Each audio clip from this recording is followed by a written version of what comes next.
that's it. I'm tired of sitting in the truck. We're going for another hiking expedition, and since there's no snow and I don't want people to make more fun of me than usual, I'm taking these off. And so I'm already at my 123 centimeters. Let me just hide these away.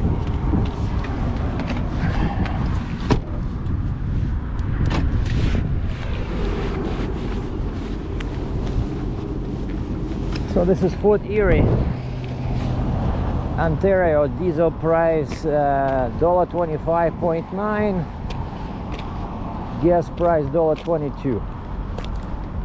And you know the spring is coming when you see this. I like seeing this, and it becomes as hard as rock, you know, like all this old ugly snow, and it's slowly melting. All right, so as our custom, I'm gonna climb on the top of the excavator. I'm gonna show you the look from the top, and I can tell you I'm really impressed with these.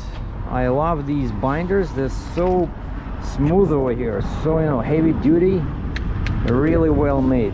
I only wish they would offer them with the slip hook, but I think I can see more of these in my future, especially since they're sold by my local dealer right in my town in Cambridge.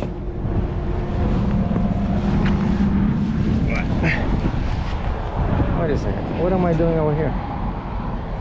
It's supposed to be on the other side.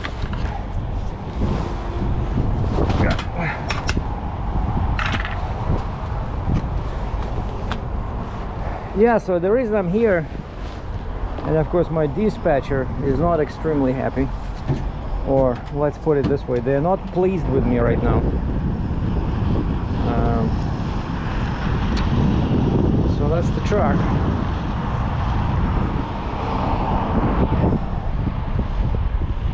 So the truck stop gets filled up by the end of the day, but you see now it's, I don't know if you can see this, but it's like 50% empty. So that's QW, Queen Elizabeth Way. US is 3 miles this way, and the way that red truck is coming with a roll tight flatbed, that way is Toronto, about hour and a half away. And here in the corner we have Quick Lube place. Those guys are pretty good. I went there a couple of times myself. They're, you know, they do grease, lube. If you don't need anything fancy, they'll be happy to put you in, and they open like from I think from 7 or 8 or something. I think they even open on the weekends. So anyway, let's go. I know there's a road behind the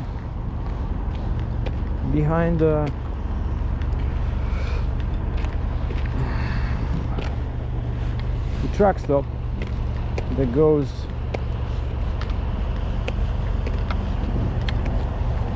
to the border and then away from the border. And I cannot use my sticks over here because of the pavement. And you see I have this. Like I said, this is perfect for walking on dirt shoulders. And also over here they have a truck wash,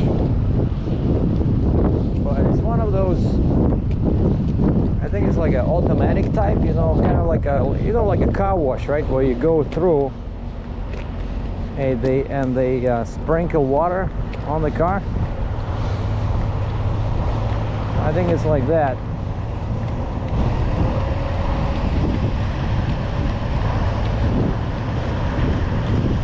And while I'm talking about the wash is because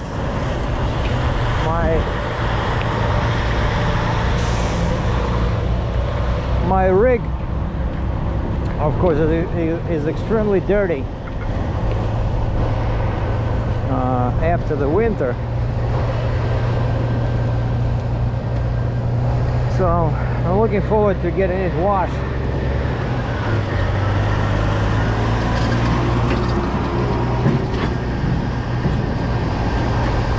Yeah, this one is called Mega Wash. Mega Wash.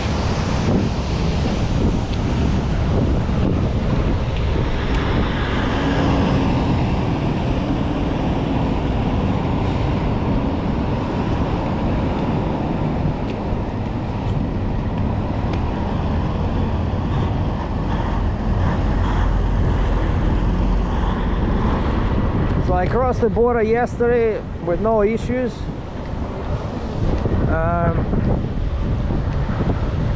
Was brutally honest about what I purchased in the States, as usual. When the guy asked me, I gave him the list of my long tube header components, and I had 2 boxes in one package, right? I said I bought long tube headers and he says, what is that? I said, it's you know, exhaust for my Challenger. He said, oh, car parts. Okay. As soon as he realized it was car parts, that's all he needed to know. And so I think in US it was $1,400. And what they do is they convert the amount to Canadian funds. And of course the exchange rate changes each day. I think now it's $1.27 or something like that. And so then they deduct $800 Canadian, because that's what they give us as a leeway, kind of like our reward for being international truckers. So $800, there's no tax, no duties. So I can buy like a cheap, I don't know, a phone or a computer, and of course I have to declare it, but there's no tax. 13%. And so what they do is they deduct $800 and then they apply 13% to the rest. And so the guy wrote the ticket at the booth. He says, take it inside, you know where to go? I said, yep. So I went inside, gave him the ticket the guy gave me at the booth, showed them the receipt for the headers, and I paid, I think it was like $135 Canadian or something. So I still saved, you know, if I bought this in Canada, I would pay the entire amount of 13% on the top, you know. So it's always good to bring stuff, you know, as long as it's legal, to bring it yourself, because you allow this $800 exemption, right?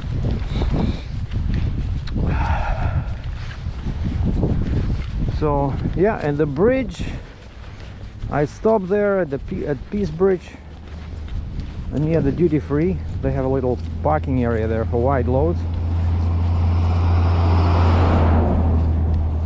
And went inside the duty free, and I asked the guy there, because they all have radios, two-way radios. I said, can you please call the bridge authority? I need them to escort me to Canada. So again, a guy showed up in the pickup truck, took my visa,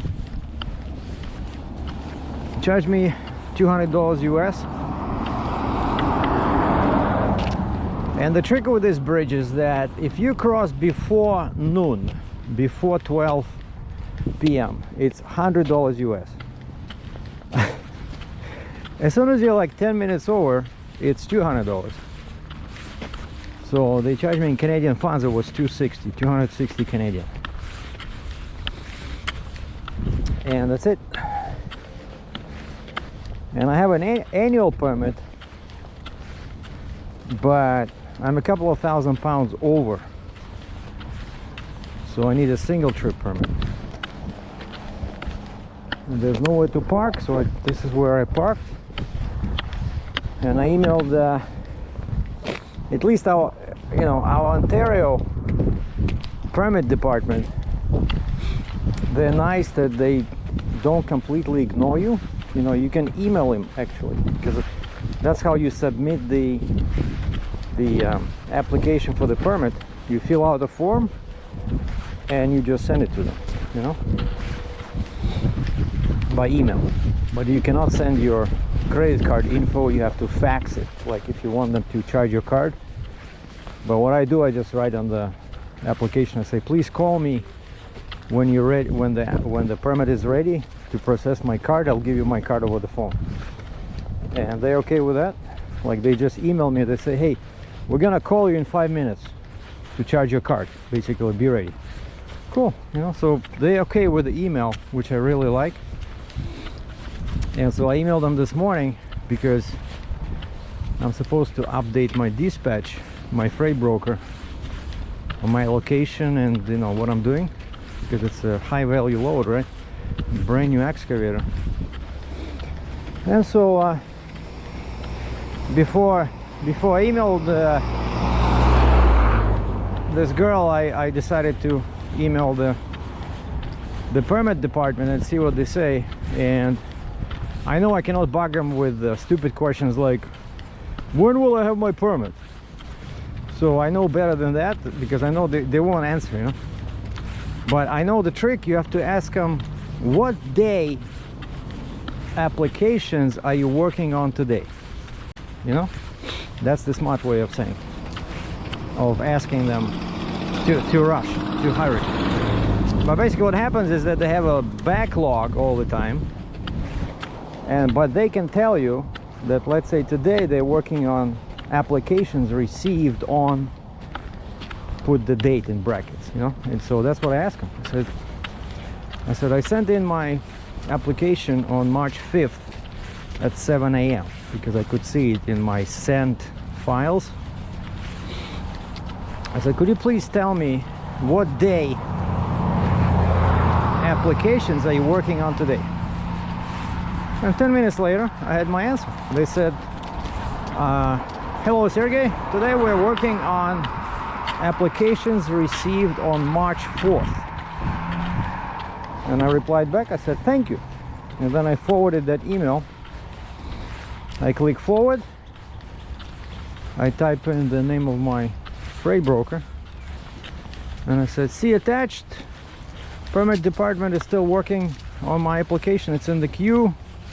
There's a chance I might get it today, if not, probably tomorrow. And she says,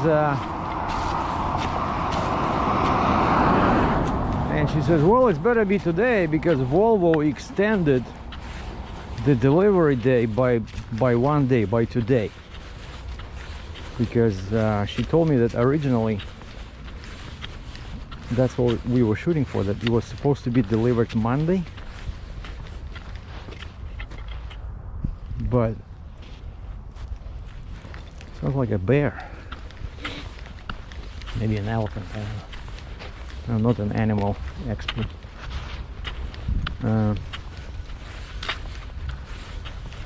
But yeah, the delay was the inspection in Maryland, you know. They stopped me there. Like, my plan was I loaded on Thursday, right? And I was a bit late leaving, as like before I would leave at 12. Look how much garbage is in here. Jeez. So I would leave at 12, but I think this time we left at 1 with the pilot. But everything was on schedule, right? And then everything came apart when we ran into that nice officer from Maryland who turned me around, and I had to sit there till 10 o'clock next morning. So otherwise,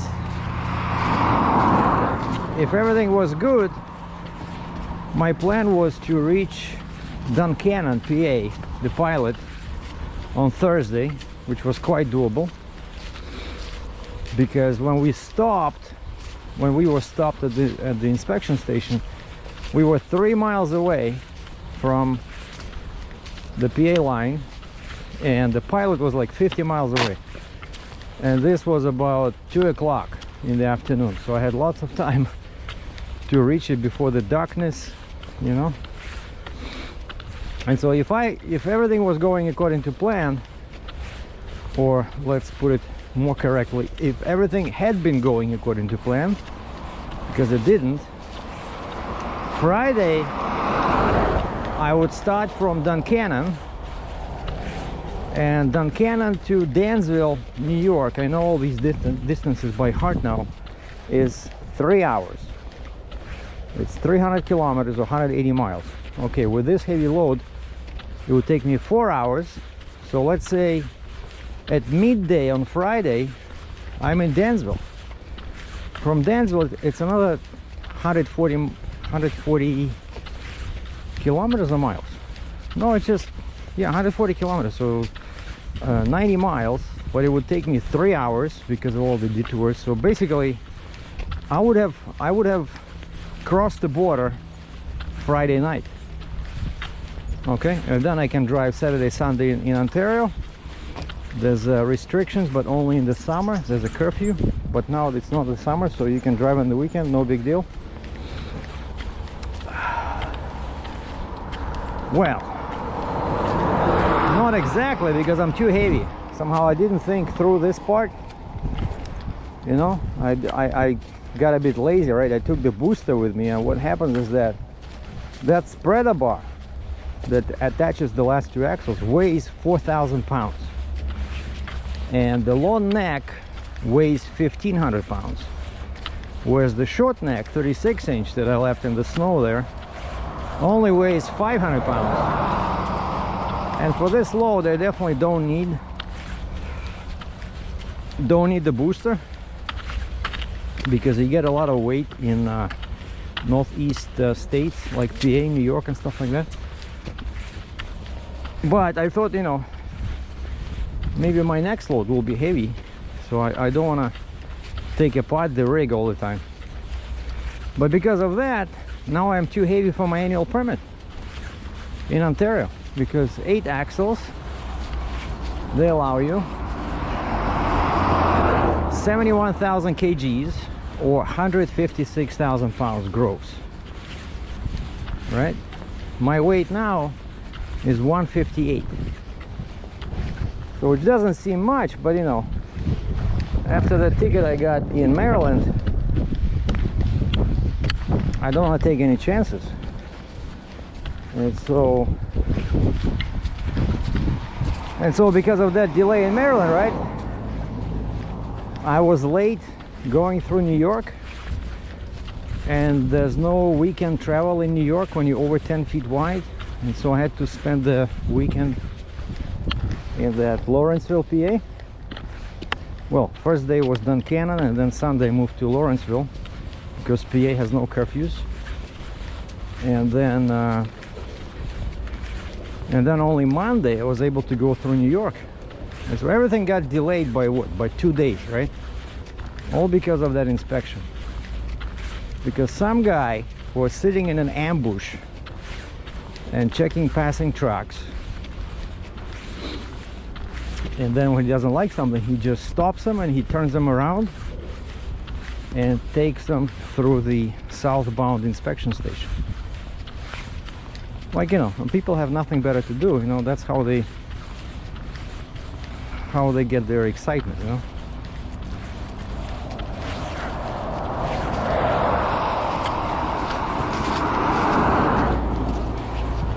So that's what's happening. So now I'm sitting, and there's a bunch of scales between here and Ottawa, where I'm going with this machine. So they're pushing me, but they're not the ones who are dealing with law enforcement, right? So I have to keep it legal. And so my Ontario permit is in the works. I hope I'll get it today, because in the morning, right, she says they were working on applications received on the 4th, and mine was sent early morning on Friday the 5th. So it's like almost the end of the day of the 4th, you know? And so I just hope that there's a chance I'll get it maybe later today. At least I can start driving, because from here it's pretty far. From here to get to Ottawa I need like 5-6 hours.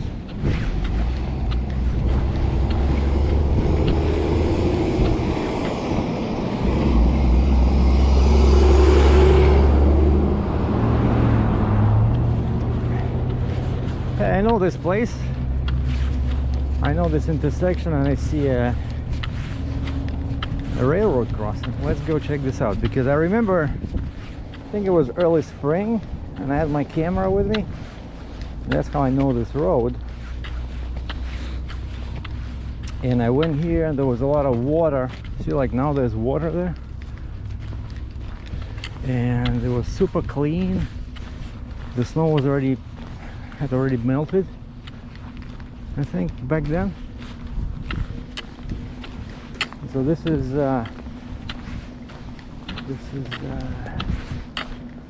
Bowen Road, and this one is Petite Road. So that's where I came from, right? So that's where the truck stop is. And I remember, I think that picture is still on my gallery website.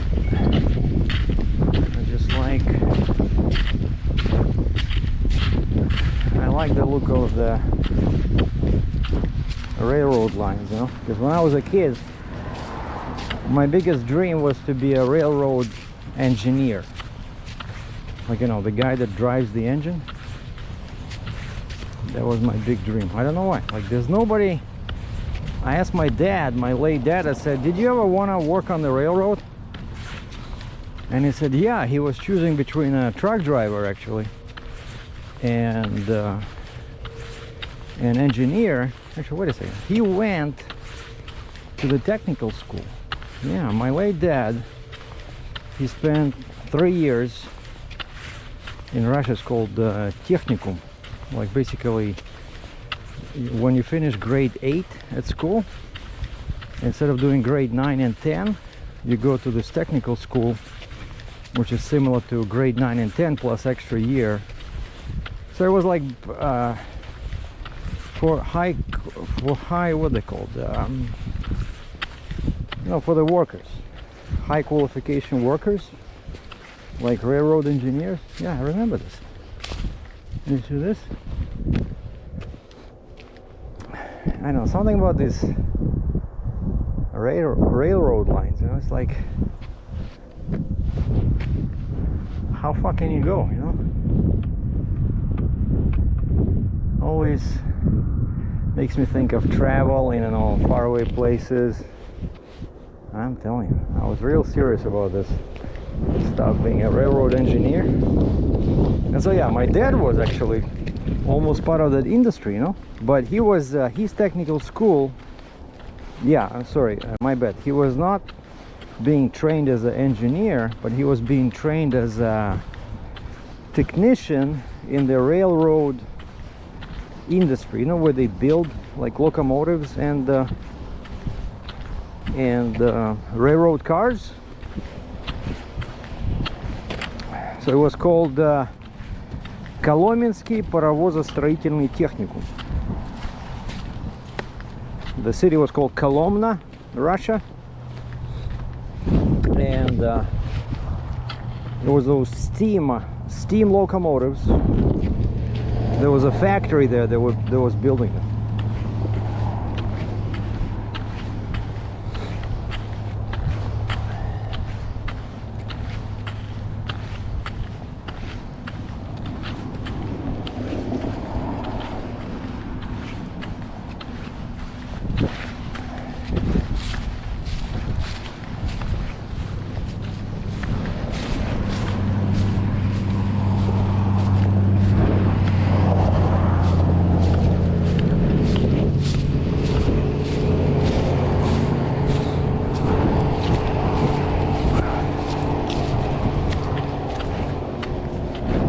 And I asked him about this. I said, so what were your plans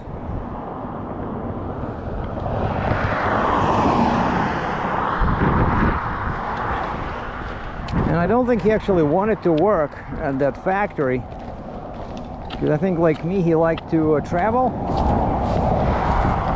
And so he said he was choosing between a trucker and a pilot. And I think he said an army recruiter showed up one day at their technical school, and they were looking for people to join the flying school. And he joined, and then after the flying school he went to become a cadet or a student at the army, like a real flying school or army college.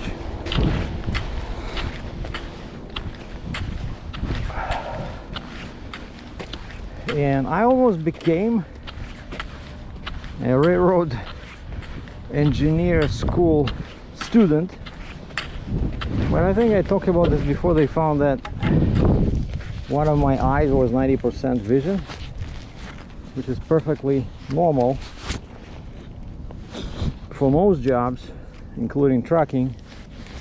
And I'm pretty sure now even you can be a pilot, just wear glasses, right? No big deal. But back then you had to be 100% on both eyes.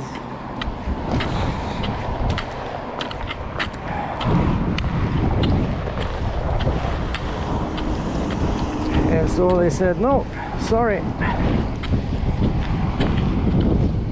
you cannot drive trains.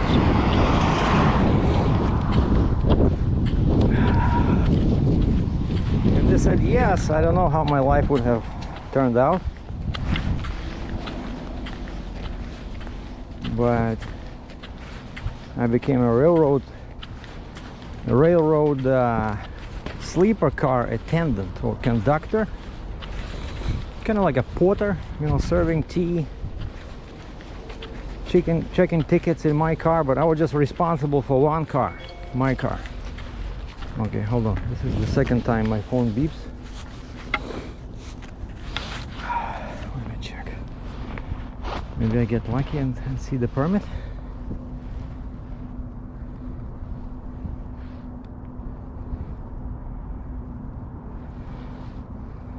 I hate this Face ID stuff, you know. Okay, I have two emails. One is from a YouTube fan who just, I guess, comments are not enough. And there's an interesting email from a YouTube team. Upcoming tax changes to YouTube earnings. Well, that's not important. Let's keep going. This is good. The weather's good. I like this hiking stuff. And I checked the volume. You guys should be able to hear me okay. But if you feel dizzy, if your head is spinning watching this video, please increase medication or book another appointment with your doctor, because if you feel dizzy watching people walk, something is wrong.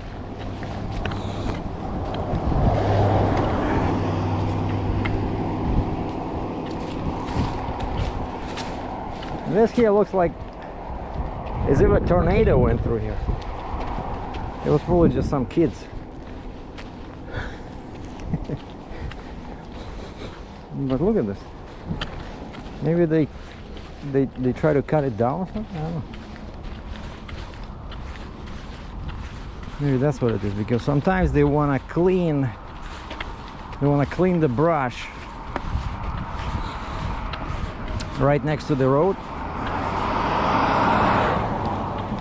so that, you know, if a bear jumps out, you're not as surprised as when it just jumps out of the bush, you know. Like if the bush ends here and then the bear or an alligator jumps out, you know, it's a total shock for an average car driver. So this way you kind of have a few seconds to react, you know.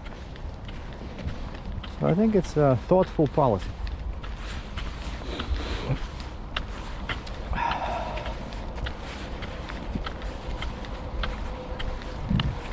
And so yeah, that's what I've been doing. So yesterday I did the video that I shot with the pilot, and I ended the day by watching some Netflix videos on my laptop.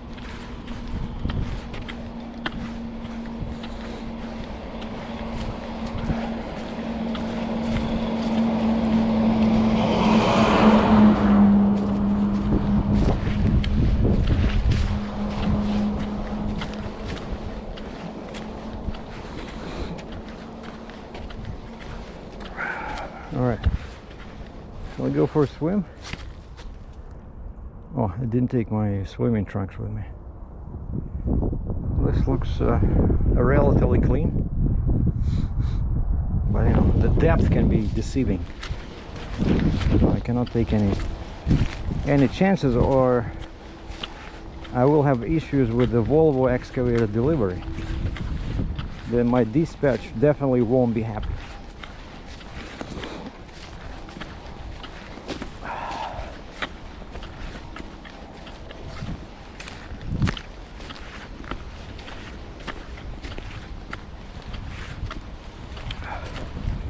Some guy emailed me yesterday asking if I want to move an excavator from PA back to Ontario. I'm really getting tired of this lane, you know. The same route.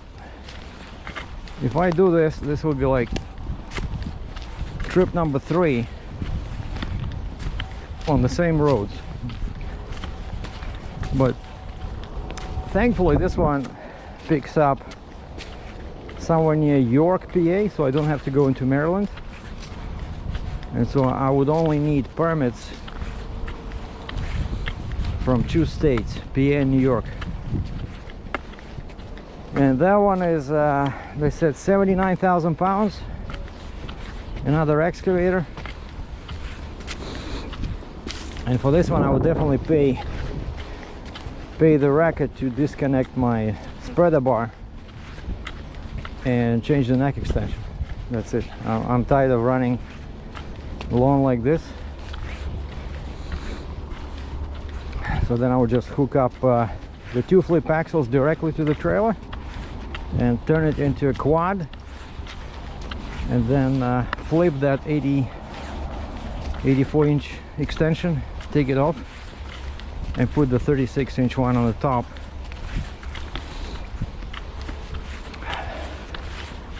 It'll be easy. So it's about 420 miles empty, and then pretty much 420 miles loaded back. And so I gave him the price. It was a broker, and the guy says, can you lower the rate a little bit? I said, okay, I can do. So I took off like $500 US. But I said, I'm tied up until the end of the week. I need to do some stuff, fix my truck, you know, deal with the lawyer about that Maryland disaster. And I said, but I can pick it up Monday, next Monday.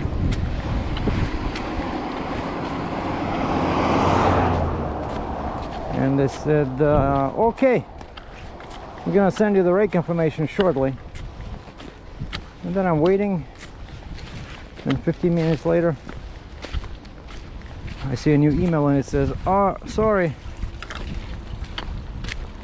something is wrong with the paperwork. The customer is dealing with the bill of lading. Gives me some kind of a play about the paperwork, so it's delayed. Okay. And then I keep watching my video on YouTube, and then I see another email. This is from a past customer. Like, remember those last winter, like, or early spring, when I just got my Jeep and booster?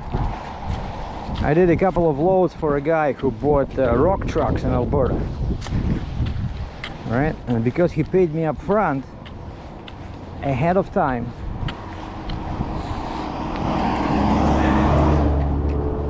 I gave him a super good rate, very cheap, and I went empty, like over 2,000 miles to Alberta to pick up his rock truck, bring back. But he was a super nice guy and just put money to my account before each trip. And then when I came to his yard, he gave me full tanks of fuel for free, because he had these, you know, tanks of fuel that he uses to fuel his own trucks. So, you know, I said, hey, if you ever wanna move something else, you know, let me know. Even though the rate was cheap, but you know, upfront COD is upfront COD. You don't run into people like that very often. And so this guy emails me, he says, hey Sergey, I might have a load from Pennsylvania to Toronto. And it gives me a brand name and model and weight and the town name. And I said, huh, that's funny, because I just got an email from a broker I work with sometimes, and he asked me for a quote on exactly the same load.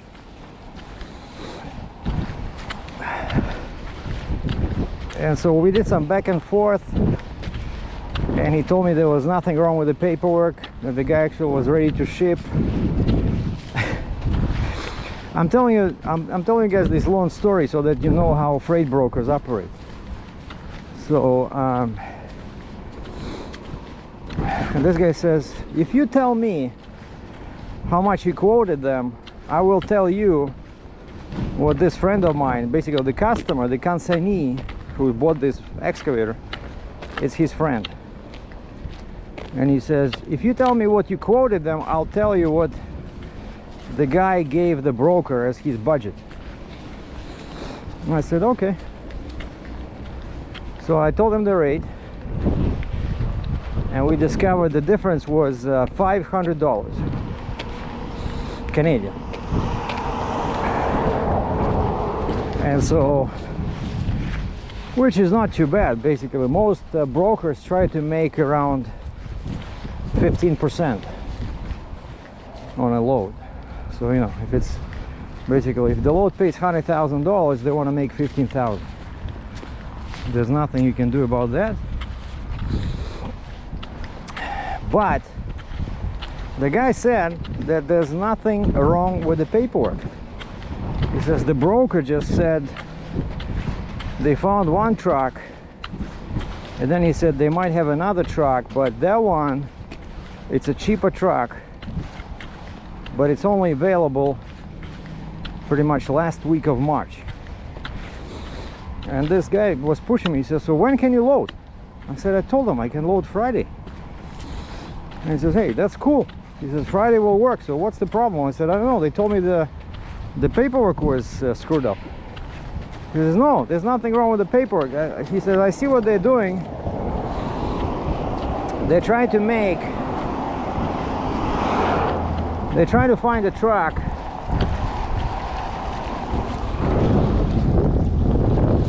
Look at this, it's so beautiful, so peaceful. You have this dirty stream flowing by, you have cans of beer and some Red Bull lying here.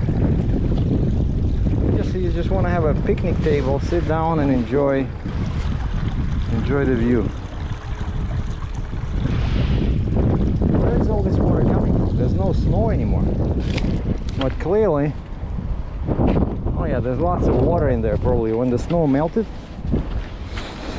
And so that's what happens. So when a trucker doesn't want to do a load, he or she usually says, the truck broke down.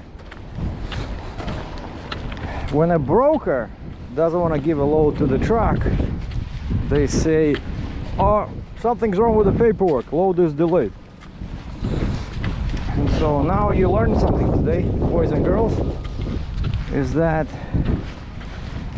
you can never, ever, ever trust a freight broker. Okay?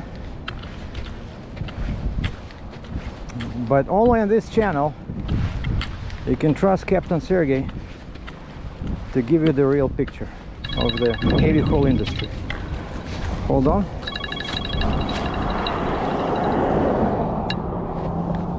Hello, this is Sergei.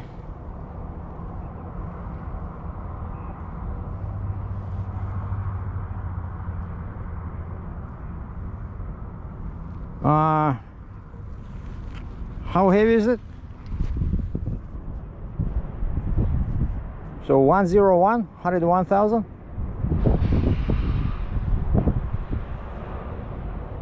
Okay. Well, you know, they have Quebec now has, I'm pretty sure it's already started. They have the what they call it, degel, the restriction, spring restriction. But I think, well, you know, if you look up on Quebec, if you look up Frost Laws Quebec, they have a website there in English.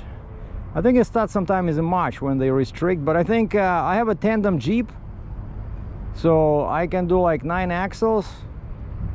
And actually I just bought another axle. I can do like 10 axles, because normally, you know, when they have these restrictions, you need more axles than usual to do the same load. And I have a 60-ton trailer, so. But how is it? What is this? Is it very big? Like, what's the length and height?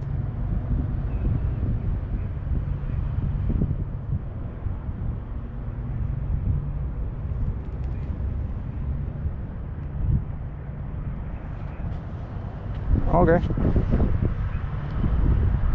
What kind of a machine is this? Is it some kind of a... Oh, rail come over? Okay.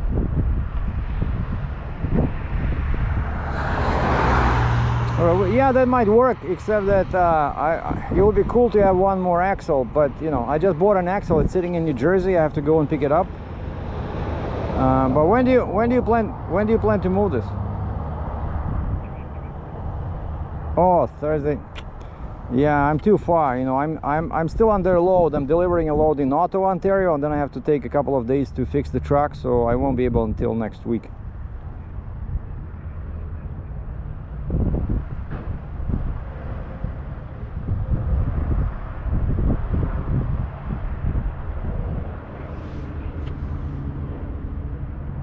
No, you can take loads, except now, you know, they want like tandem Jeeps for everything, where normally, let's say, you can go with 7-8 axles. Now you need like 2 axles more.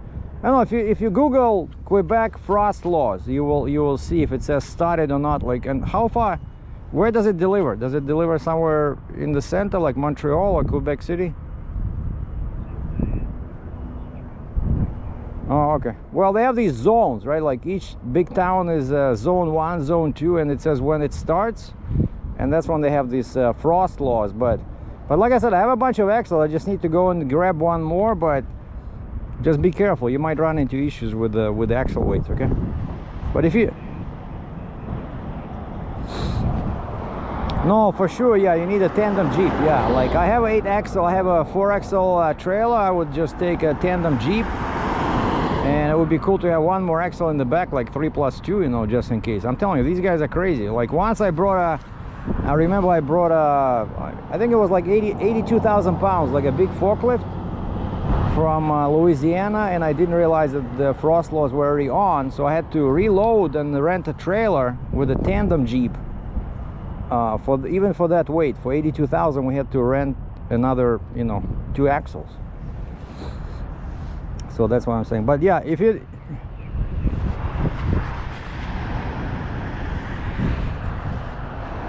Okay, yeah, sounds good. Yeah, keep my number. I'll be happy to do it if it's next week or something. Okay, but... Yeah, I thought it was the guy from the permit office, maybe calling to take my credit card number. But no, somebody has a load from US to Quebec, and of course most American brokers, they're not familiar with Canadian rules, and so now you have to be careful. Like I told the guy, you know, you can hire somebody with like a 50-ton trailer or 55-ton trailer, because he said his load is only 101 or 102,000 pounds. And they will be okay in the States, But as soon as they enter Canada, and Quebec in particular, they won't be able to get a permit. And so you see, this is exactly why I bought this extra axle.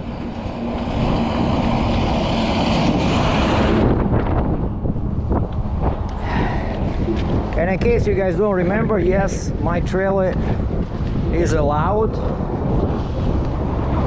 to have 5 axles in the back. I got the green light from Fontaine engineer, so I can hook up my homemade booster as a tandem in the back and have a 3 axles.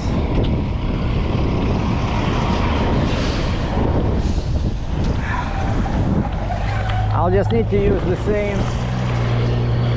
I'll need to use the same shim method, right? So I'll shim axle 3, like the one that's sitting in New Jersey.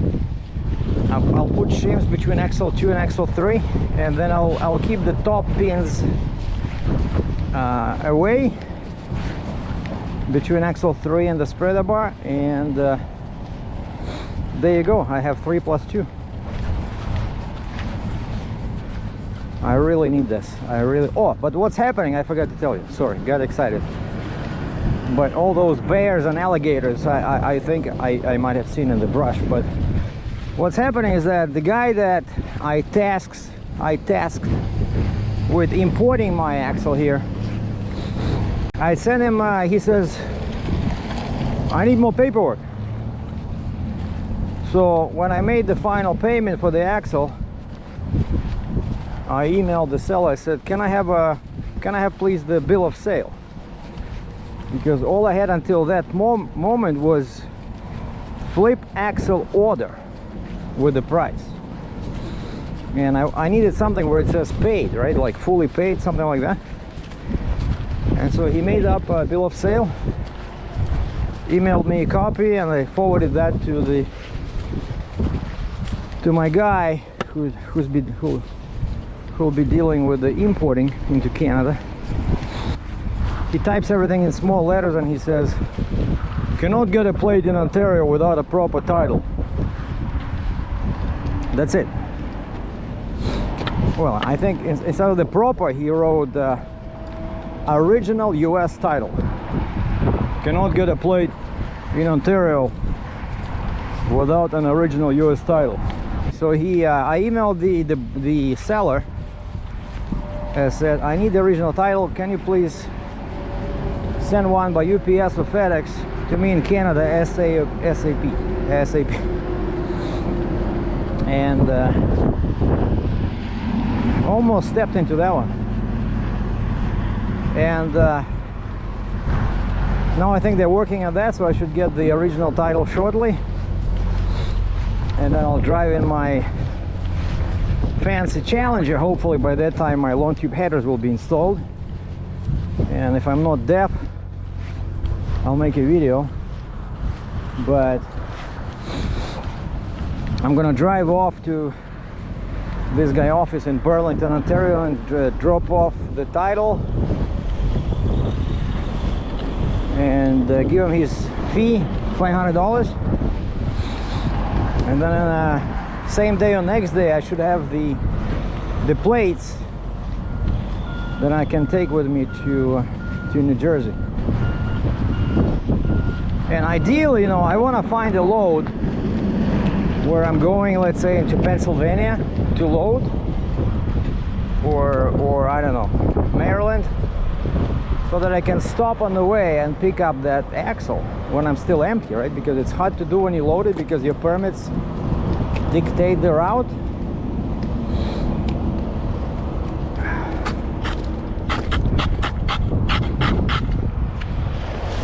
So that's what's happening, boys and girls. Still no permit. But what do you do? It's not up to me now. It's up to the Ministry of the Transportation.